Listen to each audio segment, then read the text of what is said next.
ውድ ቻናላችን ቤተሰቦች እንኳን ወደ ቻናላችን በደና መጣችሁ። ዛሬም ሊቨርፑልን በሚመለከቱ የተለያዩ ጉዳዮች ተመልሼ መጥቻለሁ።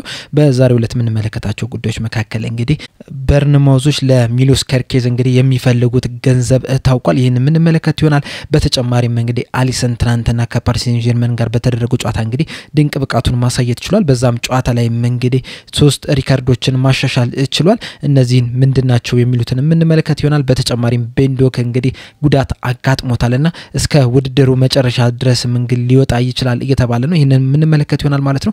እስከ መጨረሻ ደቂቃ ድረስ አብራችሁኝ እንድትቆዩ በአክብሮት እጋብዛለሁ። ሰብስክራይብ፣ ላይክ፣ ሼርም እያደረጋችሁ የቻናሉ ቤተሰብ እንድትሆኑ እንደዚሁም ደግሞ ደውሏን በመጫን ሁሉ ጊዜ ሊቨርፑል የሚመለከቱ የተለያዩ ዜናዎችን ዘገባዎችን ይዤ ስመጣ ወደ እናንተ ቶሎ እንዲደርስ ማድረግ ትችላላችሁ ማለት ነው። አሁን በቀጥታ እንግዲህ ወደ አስኩላችሁ ጉዳዮች እጋባለሁ። በመጀመሪያ ምን መለከተው እንግዲህ የቤንዶክን ጉዳይ ይሆናል። እንደሚታወቀው እንግዲህ ቤንዶክ ለአንድ አመት የውሰት ውል እንግዲህ ወደ ሚድልስቦሮ ሄዶ ነበር። በዛም እንግዲህ ጥሩ የሚባል እንቅስቃሴን ማሳየት ችሎ ነበር። በዘንድሮ ሲዝን እንኳን በሻምፒዮንሺፑ 3 ጎሎችንና 7 አሲስቶችን ማስመዝገብ ችሏል ለሚድልስቦሮዎች። ነገር ግን ጉዳት አጋጥሞታል። ይህ ጉዳት እንግዲህ ያጋጠመው በቅርቡ አይደለም፣ ጃንዋሪ ላይ ነበር ያጋጠመው። ነገር ግን ደግሞ ጥሩ በማገገም ሂደት ላይ ነው የነበረውና በዛም ቆይቶ ነበር፣ ወደ ማገገም እየተመለሰ ነበር። ከዛ በኋላ ግን የማገገሙ ነገር እንደተፈለገው አልሄደም ወይም ደግሞ ሊሻሻል አልቻለም። በዛም ምክንያት ሰርጀሪ እንዲደረግ ተደርጓል ማለት ነው።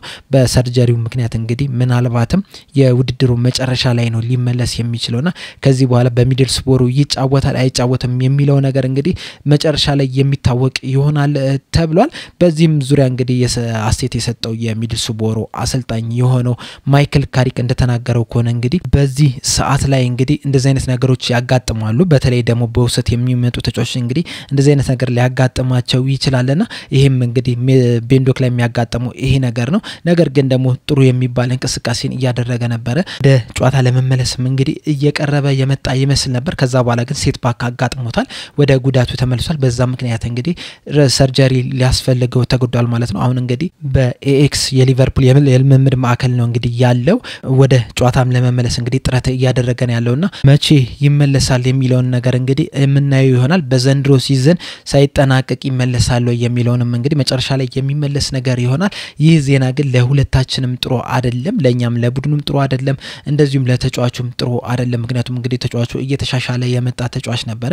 ነገር ግን ደግሞ እንደዚህ አይነት ነገር ማጋጣሙ ለሱ ጥሩ የሚባል አይደለም። በርግጥ ይሄ ነገር በጨዋታ ላይ የሚያጋጥም ነገር ነውና ያ አንዳንድ ጊዜ እንደዚህ አይነት መጥፎ እድሎች ይኖራሉ። ነገር ግን ሲመለስ እንግዲህ ጠንካራ ሆኖ ይመለሳል ብዬ ተስፋ አደርጋለሁ ብሏል። እንግዲህ ቤንዶክ ከተጎዳ በኋላ እንግዲህ የሚድልስቦሮ አኬድ ራሱ ጥሩ አይደለም።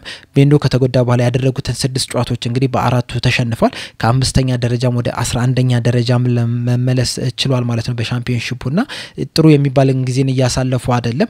ለቤንዶክም ጥሩ ዜና አይደለም፣ ለሊቨርፑልም ጥሩ ዜና አይደለም። ምክንያቱም እንግዲህ ወደ ሚድልስቦሮ የተላከው በጣም ፈጣን የሚባል ተጫዋች ነው፣ ኤክስፕሎሲቭ የሚባል አይነት ተጫዋች ነውና ለሊቨርፑል እንግዲህ ተስፋ የተጣለባቸው ተጫዋቾች መካከል እንግዲህ አንደኛው ነው። እንደሚታወቀው በጃንዋሪ ዝውውር መስኮት እንግዲህ ለሱ ጥያቄዎች ቀርበው ነበር። ሊቨርፑል ያንን ነገር ሳይቀበሉ ቀሩት እንጂ በጣም ትልቅ ደረጃ ላይ መድረስ የሚችል ተጫዋች ነው። እንግዲህ በጥሩ ሁኔታ ይመለሳል ብለን ተስፋ እናደርጋለን። ወደ በጊዜም እንዲመለስም እንግዲህ ምኞታችን ነው። ሌላኛው ምን መለከተው ደግሞ የአሊሰንን ይሆናል ማለት ነው። እንደሚታወቀው እንግዲህ ሊቨርፑል ፒኤስጂን በፓርክ ደ ፍራንስ 1-2 በሆነ ውጤት ማሸነፍ ይችላልና በጨዋታው ላይ ግን በጣም ብዙ ሙከራዎች ፒኤስጂዎች መሞከር ይችላል። አሊሰን ግን እነዛን ሙከራዎች ማዳን ይችላል ማለት ነውና ድንቅ የሚባል እንቅስቃሴን ማድረግ የቻለ ተጫዋች ነው። በዚህም ሳምንት ላይ እንግዲህ በተደረጉ የሻምፒዮንስ ሊግ ጨዋታዎች እንግዲህ ምርጥ ተጫዋችም ተብሎ ተመርጧል አሊሰን ቤከር። ለዚህም እንግዲህ አድናቆት ይገባዋል። ይህ ብቻ አይደለም፣ በጨዋታው ላይ እንግዲህ 3 ሪካርዶችን ማሻሻል ይችላል። እነዚህን እንመለከታለን። በቅድሚያም እንግዲህ ያሻሻለው ምንድነው የመጀመሪያው 9 ሴቮቹ ማድረጉ እንግዲህ የራሱን ቤስት የሆነ ሴቭ ማድረግ ይችላል ማለት ነው። ከዚህ በፊት እንግዲህ 8 ኳሶችን ነበር በአንድ ጨዋታ ላይ ሴቭ ማድረግ የቻለው። ይሄም እንግዲህ በ2018 የሻምፒዮንስ ሊግ ጨዋታ ከቶተናም ጋር በተደረገው ጨዋታ ነበር 8 ኳሶችን ማዳን የቻለው። የትናንትናው ጨዋታ ግን 9 በመሆኑ እንግዲህ የራሱን ቤስት ማሻሻል ይችላል ማለት ነው። ከጨዋታውም በኋላ እንግዲህ በሰጠው አስተያየት ምንድነው ያለው? ጧት ላይም እንግዲህ የሰራውላችሁ ፕሮግራም ላይ ዛሬም ነግራችሁ ነበር። እስካሁን ካደረግኳቸው ጨዋታዎች እንግዲህ የዛሬው ጨዋታ ምርጡ ጨዋታ ነው ብሎ ነበር ከጨዋታው በኋላ በሰጠውና ነበርና ይሄም እንግዲህ ቁጥራዊ መረጃዎችም እንግዲህ የሚያሳዩት ነገር ነውና 9 ሴቮችን በማድረግ እንግዲህ ራሱን ሪከርድ ማሻሻል ችሏል። በተጨማሪም ደግሞ በሻምፒዮንስ ሊግ ታሪክ ማለት ነው ሊቨርፑል ከ2003 ጀምሮ ባደረጋቸው ጨዋታዎች እንግዲህ በጣም ብዙ ሴቭ ማድረግ የቻለው የትናንትናው ጨዋታ ላይ ነው። ከ2003 ጀምሮ እንደ አሊሰን ብዙ ኳሶችን ሴቭ ያደረገ ተጫዋች የለም በሊቨርፑል ታሪክ። በአጠቃላይም በሻምፒዮንስ ሊግ ታሪክ ከተመለከትነው ደግሞ ከምድብ ስቴጅ በኋላ ባሉት የጥሎ ማለፍ ጨዋታዎች ማለት ነው ሁለት ተጫዋቾች ብቻ ናቸው 9 ኳሶችን ማዳን የቻሉት። አንደኛው ተጫዋች ቲቦ ኮርቷ ነው። ይህም እንግዲህ ከሊቨርፑል ጋር ባደረጉት የ2022 የፍጻሜ ጨዋታ ላይ እንግዲህ 9 ኳሶችን ማዳን ችሏል። ሌላኛው ተጫዋች ደግሞ የሪያል ማድሪዱ በረኛ የነበረው ሉኒን የተባለው ተጫዋች ነው። ይህም እንግዲህ ከአርቢ ሌፕዚግ ጋር በ2024 ፌብሩዋሪ አምና ላይ ማለት ነው ባደረገው ጨዋታ ነው 9 ኳሶችን ማዳን ችሏል ማለት ነውና ሶስተኛው ተጫዋች ሆኗል አሊሰን ቤከር። በሌሎች ጨዋታዎች ግን በሮማ ያለ 9 ኳሶችን ማዳን የቻለባቸው ጨዋታዎች አሉ። በሻምፒዮንስ ሊግ ከአትሌቲኮ ማድሪድ ጋር ያደረገው ጨዋታ እንደዚሁም ደግሞ በሴሪአው ደግሞ ከሳምፕዶሪያ ጋር 9 ኳሶችን ሴቭ ማድረግ ችሏል። ከናፖሊ ጋር ደግሞ 10 ኳሶችን ማዳን ችሎ ነበርና የአትሌቲኮ ማድሪዱ እንግዲህ በ2017-18 የውድድር ዘመን ነበር በሮማ ያለ እንግዲህ 0-0 ሲወጡ 9 ኳሶችን ማዳን ችሏል ማለት ነው። ሌላኛው ያሻሻለው ሪከርድ ደግሞ ብዙ ጊዜ ለሊቨርፑል በበረኝነት በመሰለፍ ነው። ከዚህ ቀደም እንግዲህ ከሱ ጋር ተጋርቶት የነበረው ፔፕ ሬና ነበረ። በ21 ጨዋታዎች እንግዲህ አንደኛ ነበሩ። በትናንትናው ጨዋታ ላይ ግን አሊሰን በመሰለፉ ምክንያት እንግዲህ በ22 ጨዋታዎች ለሊቨርፑል ብዙ ጨዋታዎችን ማድረግ የቻለ ተጫዋች መሆን ችሏል። በዛ ጨዋታ ላይ እንግዲህ 9.2 ሬቲንግ ተሰጥቶታል በፉት ሞብ መሰረት ማለት ነውና የጨዋታው ምርጥ ተጫዋች ነው የነበረው። እንደዚሁም ቀደም እንዳልኳችሁ እንግዲህ የሳምንቱ ምርጥ ተጫዋች መሆን ችሏል። በትናንትናው ጨዋታ ላይ እንግዲህ በጣም ብዙ ሙከራዎች ተሞክረዋል። 27 ሙከራዎች፣ 9 ኦን ታርጌቶች እነዚህን ሁላ ማዳን ችሎ ነበረ። እንደዚሁም 2.26 ጎሎች ራሱ መቆጠር ነበረበት አሊሰን ላይ ነገር ግን ያሳ ይቆጠር ሆኗል።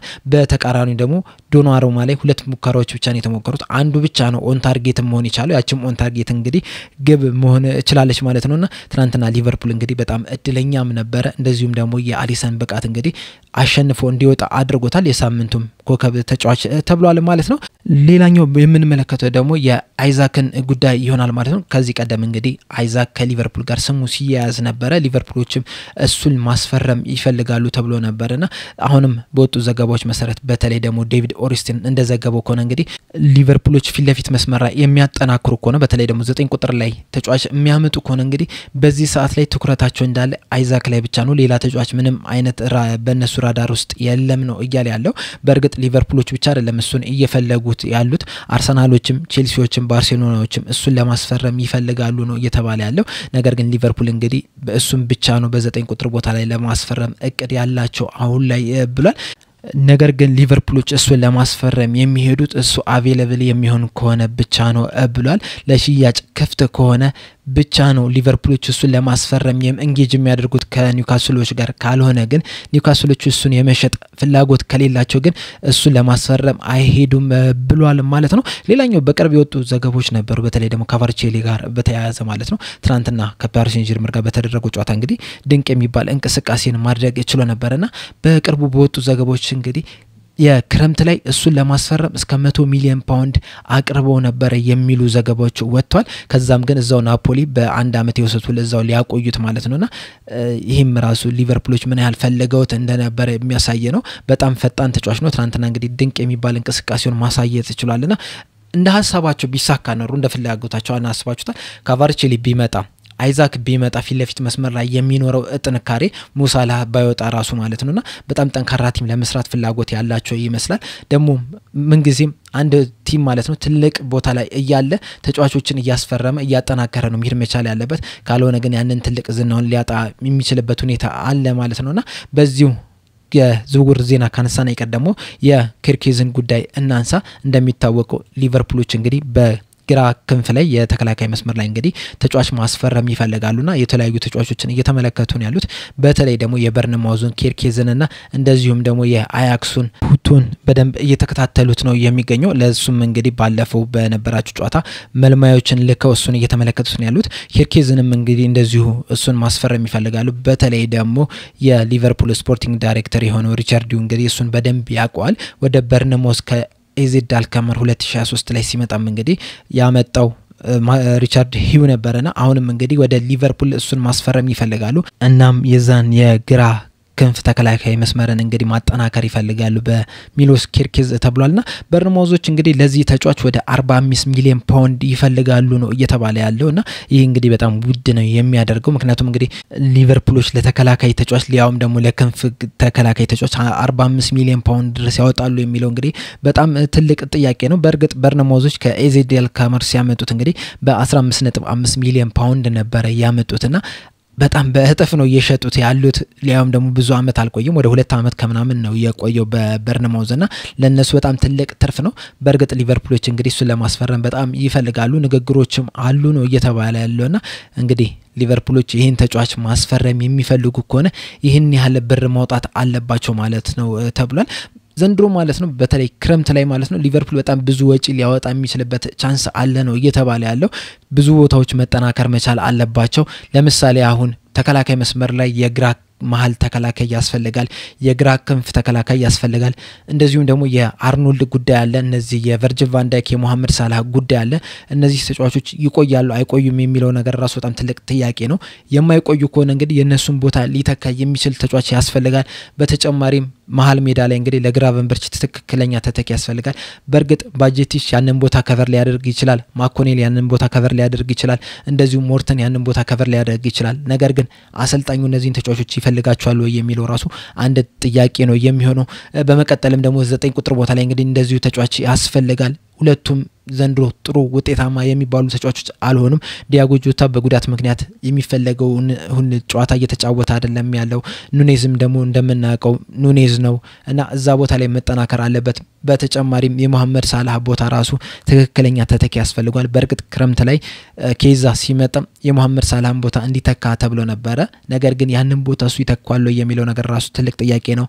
በተጨማሪም ብዙ ጨዋታዎችን እየተጫወተ አይደለም በጉዳት ምክንያት ብዙ ጨዋታዎች አምልጠውታልና ያንን ቦታ ራሱ ማጠናከር ያስፈልጋል እንደዚሁም ደግሞ የዲያዝ ይቆያል አይቆይም የሚሉ በጣም ጥያቄዎች አሉና ዘንድሮ እንግዲህ በጣም ብዙ ስራ ሊበዛባቸው ይችላል ተብሎ ነው የሚጠበቀው ከዚህ በፊትም የነገርኳችሁ ነገር ነበር ወደ 10 የሚደርሱ የሲኒየር ተጫዋቾች እንግዲህ 2 አመት ኮንትራት ብቻ ነው የቀራቸው እነ ኮናቴን ጨምሮ እነ አሊሰን ጨምሮና የነዚህን ጉዳይ ራሱ መፍታት መቻል አለባቸውና ዘንድሮ በጣም ብዙ ስራ የሚበዛባቸው ይመስለኛል የስፖርቲንግ ዳይሬክተሩ ሪቻርድ እንደዚህ ማይክል ኤድዋርድስ በጣም ብዙ ስራ ሊበዛባቸው ይችላልና ምን አይነት ነገር ክረምት ላይ ይሰራሉ የሚለው ነገር እንግዲህ በጣም ትልቅ አጓጊ የሚሆን ነገር ይሆናል ብዬ አስባለሁ እንግዲህ የዛሬ ያስኩላችሁ እነዚህን ይመስላሉ በእነዚህ ጉዳዮች ላይ ያላችሁን አስተያየት ኮሜንት ሴክሽን ላይ በመጻፍ አሳውቁን ሚሎስ ኬርኬዝስ 45 ሚሊዮን ፓውንድ ይገባሉ የሚለውንም እንደዚሁ በኮሜንት ሴክሽን ላይ በመጻፍ አሳውቁን እንደዚሁም ለአሌክሳንደር አይዛክ ራሱ 150 ነው እየተባለ ያለውና 150 ሊቨርፑል ያውጣ ወይ ትላላችሁ ወይ የሚለው ነገር ራሱ በዚህ ኮሜንት ሴክሽን ላይ በመጻፍ አሳውቁን ለኔ 150 በጣም ውድ ነው ምክንያቱም እንግዲህ በጣም ብዙ ቦታዎች ማጠናከር ያሉብን ቦታዎች አሉና ለሱ 150 ከማውጣት እንግዲህ ሌላ ተጫዋች አሁን ለምሳሌ ማቲያስ ኩኜ የወልፍስ ተጫዋች እንግዲህ ወደ 60 ሚሊዮን ፓውንድ ነው የሚጠጋውና እንደዚህ አይነት ተጫዋቾችን በማምጣት ወይም ደግሞ ሌሎችም ተጫዋቾችን እንደ ጊዮክሪስ በማምጣት ራሱ ያንን ቦታ ከቨር ማድረግ የሚቻል ይመስለኛልና ለናንተስ 150 ሚሊዮን ፓውንዱን ቀጥታ መክፈል ይሻላል ወይ ለአሌክሳንደር አይዛክ እንደው ለገበያ ክፍት ቢሆን ራሱ ብላችሁ ታስባላችሁ የሚለውን ነገር እዚህ ኮሜንት ሴክሽን ላይ በመጻፍ አሳውቁን በአሊሰን ዙሪያም ያላችሁን አስተያየት ኮሜንት ሴክሽን ላይ በመጻፍ አሳውቁን በቀጣይ በሌላ እስከምንገናኝ ድረስ እኔ እዚህ ላይ ያበቃው ቻው